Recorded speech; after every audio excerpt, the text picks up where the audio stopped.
I'm Andy Ockershausen. Welcome to our town. We're coming to you almost live from Duke Zebra's Washington, in the heart of downtown Washington, the home of the power lunch, the power dinner, the power cocktail party, and a power discussion amongst three of my favorite people in the city of Washington. And we're talking singles. I think it must have been a month ago, the Washington Post did another big series on the single scene in the nation's capital. And it occurred to me that we should have back. Let me introduce Kim McCullough first. Kim is a very dear friend, was formerly in America's Black Forum, a network, a syndicated show, worked for WTTG, and until recently was one of Washington's leading singles. But Kim left this guy, she got married. But she still knows the single scene.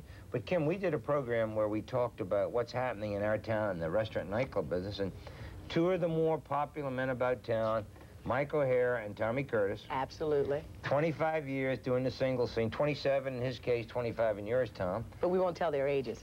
Well, we can pretty much. We don't mind. But you know, the amazing thing, both of these guys are Beverly Hills products, Kim. Incredible. Do you believe that? But he looks great. Did you see? Have you seen this? Did the camera get into Steven Seagal? Okay, the ponytail. Where's my dresser? I don't know. This guy. Both of these guys grew up in Beverly Hills, and they ended up in Washington as somewhat in an adversarial position. And I would say, would you agree with me, they're king of the singles? I would absolutely say so, particularly when one time I saw Michael O'Harro in his hot tub with champagne. I believe it was on a syndicated television show. We won't say which one, but certainly that was clearly to me an indication that any man that would get on television in a hot tub with champagne and a beautiful blonde. Or two blondes. Oh, that was another show. That was the other show. No, really, I agree with you, yes. Absolutely. What is the Post doing? What is this single thing? What is this phenomenon? Well, did I write it? I didn't write that. That was one of the ones for the Style Plus that I didn't write. You didn't write that? Yeah. Even more importantly, the Cosmo, is it this month? Is the big story on sex and singles in Washington. Oh, really? In the Cosmopolitan? In Cosmo this month. What are they saying any different? What's going on?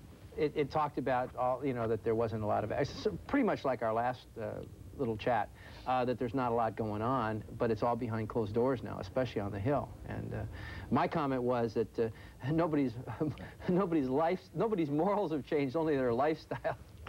and so... when they go out in public. Yeah.